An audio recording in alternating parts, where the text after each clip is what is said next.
En effet, ce n'est pas à des anges que Dieu a soumis le monde à venir dont nous parlons. Or, quelqu'un a rendu quelque part ce témoignage. Qu'est-ce que l'homme pour que tu te souviennes de lui, ou le Fils de l'homme, pour que tu prennes soin de lui? Tu l'as abaissé pour un peu de temps au-dessous des anges. Tu l'as couronné de gloire et d'honneur. Tu as mis toutes choses sous ses pieds. En effet, en lui soumettant toutes choses, Dieu n'a rien laissé qui ne lui soit soumis.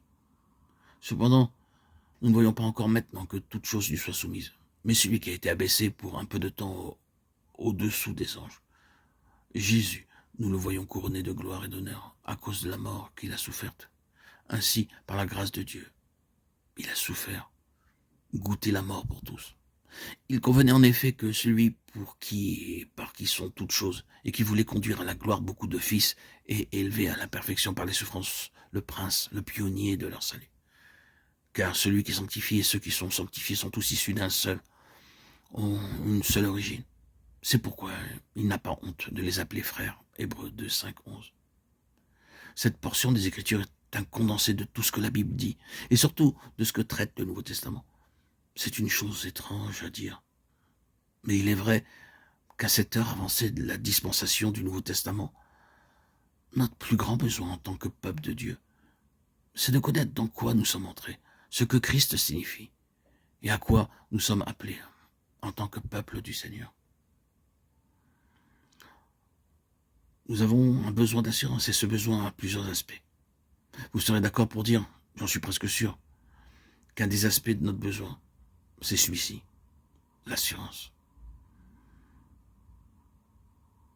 Besoin de la confiance, besoin d'être assis, le besoin d'être enraciné et fondé sur une inébranlable espérance.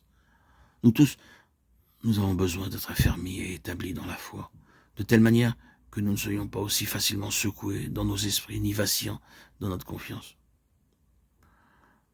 Ce besoin est manifeste en nous, et ce besoin, je pense, va être de plus en plus ressenti à mesure que les choses deviennent de plus en plus difficiles. C'est une nécessité pour le peuple du Seigneur dans ce monde d'être établi et pleinement assuré.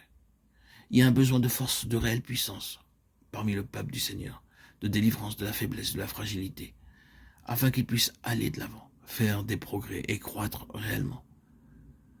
Car là où il y a incertitude ou faiblesse, il y aura lenteur dans la progression et une réelle limitation dans le développement spirituel.